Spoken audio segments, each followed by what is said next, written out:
आज ही Doubtnut app download करें। Doubtnut पर होगा अब आपके सभी मैथ्स, केमिस्ट्री, फिजिक्स और बायोलॉजी डाउट्स का सफाया। बस अपने क्वेश्चन की फोटो खींचो, उसे क्रॉप करो और तुरंत वीडियो सोल्यूशन पाओ।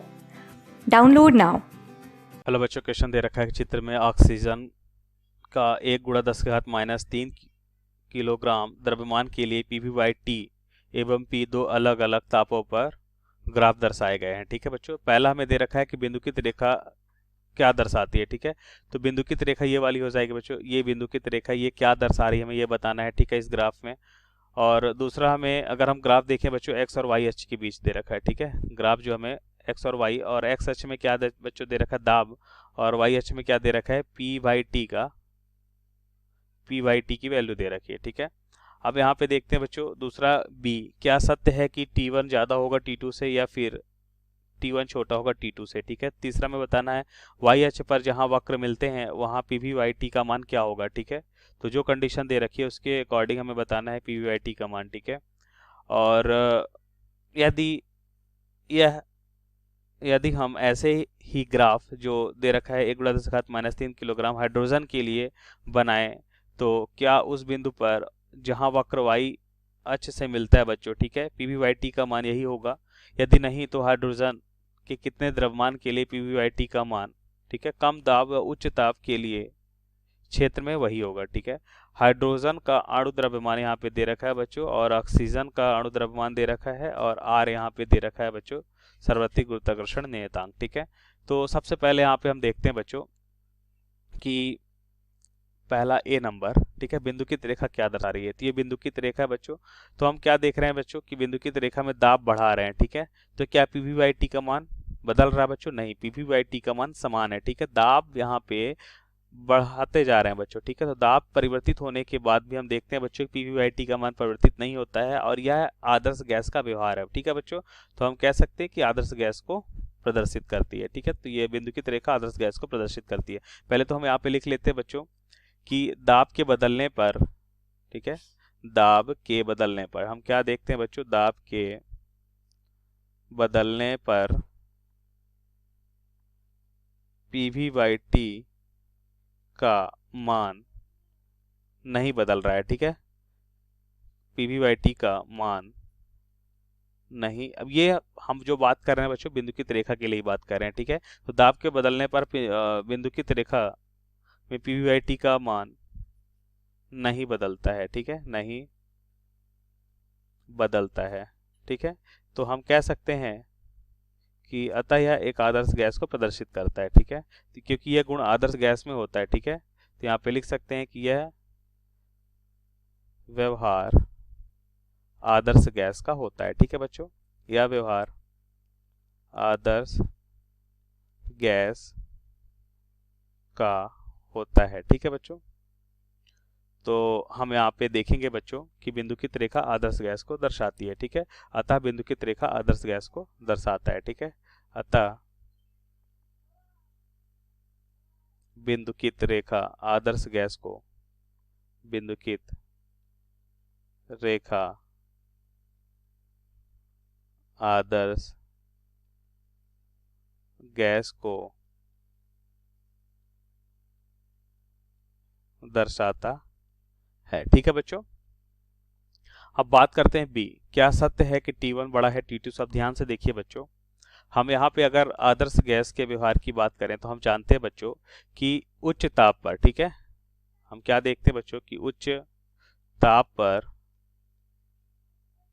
अगर हम व्यवहारिक गैस की बात करें, ठीक है, या वास्तविक गैस की बात करें, ठीक है, उच्च ताप पर वास्तविक गैस जो होता है आदर्श गैस की भांति व्यवहार करता है। ठीक है, उच्च ताप पर, यह बात हमें याद होना चाहिए बच्चों, मालूम होना चाहिए, उच्च ताप पर वास्तविक गैस आदर्श गैस की भांति व्यवहार करता है। ठीक है, उच्च ताप पर वास्तविक गैस जो है बच्चों वो कैसा व्यवहार करता है, आदर्श गैस के समान। ठीक है, वास्तविक गैस आदर्श गैस की भांति व्यवहार करता है। ठीक है बच्चों, आदर्श गैस की भांति व्यवहार करता है, राइट। तो इससे हमें ये जानकारी मिली बच्चों कि आदर्श गैस कौन सी है, यहाँ पे आदर्श गैस है ये बिंदुकित रेखा। ठीक है, तो बिंदुकित रेखा ये हो गई आदर्श गैस। ठीक है, यहाँ पे लिख लेते हैं बच्चों कि बिंदुकित रेखा जो है आदर्श गैस है, ठीक है, और ये रियल या वास्तविक गैस है, ठीक है। कैसी गैस है बच्चों? वास्तविक गैस है। तो यहाँ पे हम देखते हैं बच्चों कि कौन सी गैस आदर्श गैस के समीप है बच्चों? ये वाली लाइन, ठीक है, T1 वाली लाइन। इसका मतलब उच्च ताप किसका होना चाहिए? T1 का। अगर उच्च ताप T1 का है तभी तो ये आदर्श गैस के समीप है बच्चों, ठीक है। तो यहाँ से हम कह सकते हैं कि अतः T1 का ताप क्या होगा बच्चों? ज्यादा होगा T2 से। क्यों ज्यादा होगा? क्योंकि हमें पता है जिसका ताप ज्यादा होगा वही आदर्श गैस के समान व्यवहार दर्शाएगी, मतलब आदर्श गैस के पास यहाँ पे हम देखते हैं बच्चों कर्व हमें मिलेगा, ठीक है। ओके, तो ये हो गया बच्चों। अब सी की बात करते हैं। वाई अक्ष पर जहां वक्र मिल रहे हैं पीवी बाई टी का मान क्या होगा, ठीक है। तो देख लेते हैं सी, पीवी बाई टी का मान तो हम जानते हैं बच्चों आदर्श गैस इक्वेशन से पीवी इक्वल्स टू एनआरटी होता है, PV equals to NRT, right बच्चों। तो यहाँ से अगर हम पीवी बाई टी निकालना चाहें तो हमें निकालना होगा एन इंटू आर, और एन की वैल्यू क्या होती है बच्चों? ये मोल है। तो यहाँ पे हम कह सकते हैं कि हो जाएगा द्रव्यमान बटा अणु द्रव्यमान, ठीक है, इंटू सार्वत्रिक गैस नियतांक, ठीक है। तो वैल्यू को अगर हम रखते हैं बच्चों, एम ऑक्सीजन की अगर बात करें तो दे रखा है 1×10⁻³ किलोग्राम, ठीक है। तो इसको क्या हम ग्राम में लिख लेते हैं बच्चों? 1 ग्राम के बराबर होगा, ठीक है। और ये हो जाएगा बच्चों ऑक्सीजन के लिए अणु द्रव्यमान, अणुभार क्या होता है बच्चों? 32 ग्राम पर मोल होता है, 32 ग्राम पर मोल होता है, ठीक है। तो हमें क्या मिलेगा बच्चों? 1/32 मोल मिलेगा, ठीक है। तो 1/32 मोल हमें यहाँ पे मिल रहा है। अच्छा, आर की वैल्यू भी साथ में रहेगी बच्चों, ठीक है। अब आर की वैल्यू यहाँ पे रख देते हैं बच्चों। आर हो जाएगा हमारा 8.3, यहाँ पे दे भी रखा है 8.31 जूल प्रति मोल केल्विन। मोल से मोल कैंसिल हो जाएगा, जूल प्रति केल्विन में हमें वैल्यू मिलेगी, ठीक है बच्चों। तो 8.31 जूल प्रति मोल केल्विन है, ठीक है। तो ये मोल से मोल कैंसिल हो जाएगा, जूल प्रति केल्विन में हमें वैल्यू मिलेगी बच्चों। और ये O2 के लिए है, ठीक है।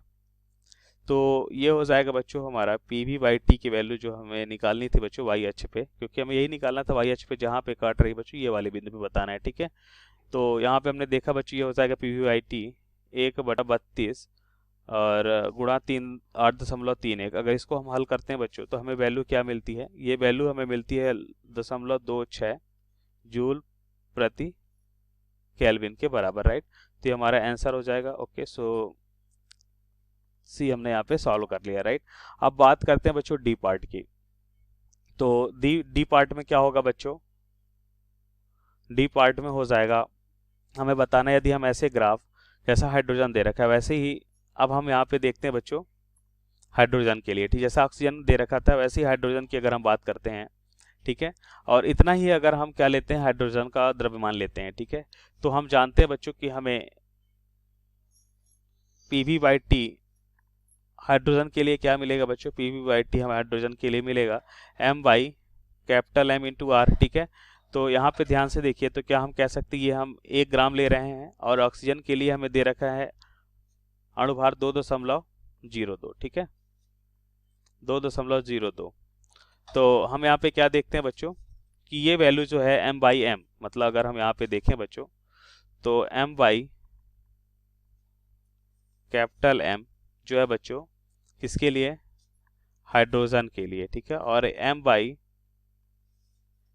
M ऑक्सीजन की अगर बात करें, ठीक है, ऑक्सीजन की बात करें तो यहाँ पे हमें क्या मिल रहा है बच्चों कि 1/2 के लगभग, 1/32 के लगभग। तो यहाँ पे हम देखते हैं बच्चों हाइड्रोजन का M का अनुपात जो है बच्चों बड़ा आ रहा है, ठीक है। और R तो दोनों के लिए समान है, तो इसका मतलब हम कह सकते हैं बच्चों कि अब R तो समान है बच्चों, फाइनली है पीवी बाई टी जो है small M by capital M पे निर्भर कर रहा है, और हाइड्रोजन के लिए अलग है और ऑक्सीजन के लिए अलग है, ठीक है। अगर हाइड्रोजन और ऑक्सीजन के लिए अलग है तो इसका मतलब ये हुआ बच्चों कि हमें पीवी बाई टी का मान भी क्या मिलेगा? भिन्न भिन्न मिलेगा। तो यहाँ पे हम लिख सकते हैं बच्चों पीवी बाई टी का मान, अतः पीवी बाई टी का मान भिन्न भिन्न होगा, ठीक है।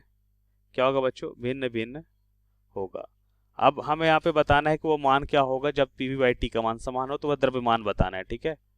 हमें बताना है कि वह द्रव्यमान क्या होगा बच्चों जब समान हो। तो यहाँ पे हम देखते हैं बच्चों कि यह हो जाएगा, हम यहाँ पे लिख सकते हैं बच्चों कि यह हो जाएगा हमारा, मान लेते हैं वो द्रव्यमान M डैश है, ठीक है। तो अब आर तो दोनों के लिए समान है, इसका मतलब है फाइनली क्या निकालना है, अगर पी वी बाई टी समान चाहते हैं, ठीक है, तो ये किसके बराबर होता है, small M by capital M into are.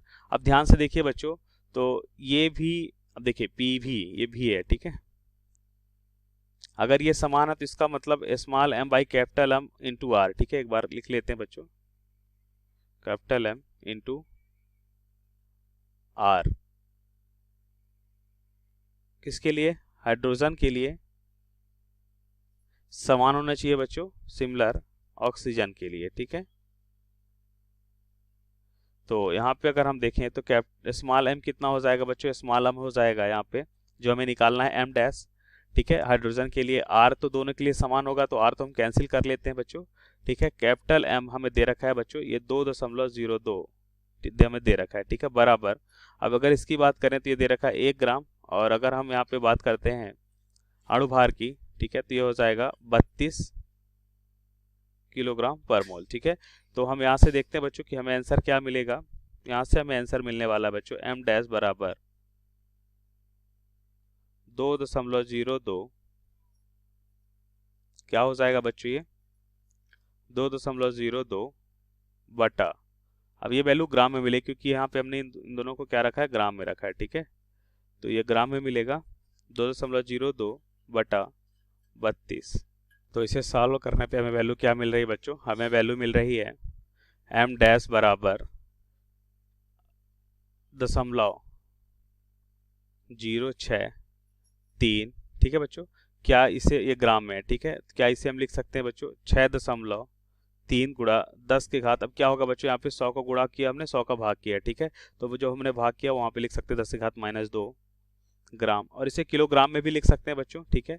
तो किलोग्राम में करने के लिए हम ग्राम को 10 से घात -3, 1 ग्राम 10 से घात -3 किलोग्राम के बराबर होगा, तो 6.3 गुणा 10 से घात -2 पहले से ही है, -3 और हो जाएगा बच्चों, कितना हो जाएगा -5, ठीक है, तो -5 ये हो जाएगा बच्चों किलोग्राम, तो ये हमारा क्या होगा, आंसर हो जाएगा, ठीक है। इतना द्रव्यमान हमें चाहिए बच्चों पीवी बाई टी के मान को समान करने के लिए, राइट। सो थैंक यू बच्चों। क्लास 6 से 12 से लेके नीट, IIT, जेईई मेंस और एडवांस के लेवल तक 10 मिलियन से ज़्यादा स्टूडेंट्स का भरोसा। आज ही डाउनलोड करें डाउटनेट ऐप या व्हाट्सएप कीजिए अपने डाउट्स 8400 400 400 पर।